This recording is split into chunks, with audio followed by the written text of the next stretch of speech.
Сәлем достар, қалдарыңыз қалай? Бүгін мен сіздермен шорпаның рецептісімен бөлісетін боламын. Күн суықта, грипп, тұмауратқан кезде бұрыш қосып ішсеңіз таптырмайтын ем болар сөзсіз. Менде жас малдың тез пісетін етті алдымен осылай үлкен бөлшектерге бөліп аламыз. Одан кейін қазанымызға қайнаған суды құйып, алдымен етімізді салып, әбден көбік шыққанша, яғни қайнағанша күтеміз. Сорпамыз қайнағасын көбігін алып тазартып, тұз саламыз. Мен әзірше тұз салмаймын, өйткені етім әбден тұздалған ет. Енді құрамына қосатын көкөністерді жуып тазартып аламыз. Менде болгар бұрышы, сәбіз, картоп, қызанақ, пияз және де аскөк. Енді бұларды турап дайындаймыз.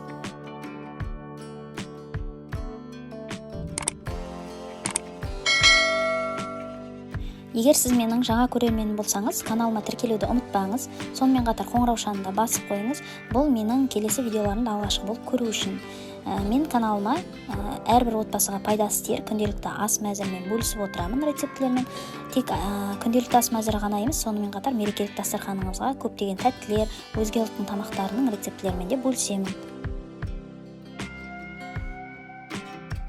Ал енді сорпамызға алдымен пиязды, одан кейін сәбіз, болгар бұрышы және қызанақты қосып, отты жай қойып, қақпағын жауып, еті піскенше күтеміз. Менде жас малдың еті 1,5 сағатта етім жұмсақ болып пісіп шығады.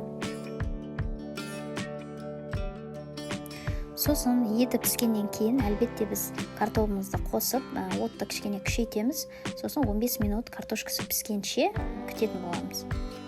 Ал мінекей біздің шорпамыз дайын. Енді қалауыңызға қарай аскөк қосыңыз, бұрыш қосып ішсеңіз де болады. Сізге видеом пайдасы тиді деген үміттемін. Назарларыңызға көп рахмет. Келесі видеода кездескенше сау саламат болыңыздар.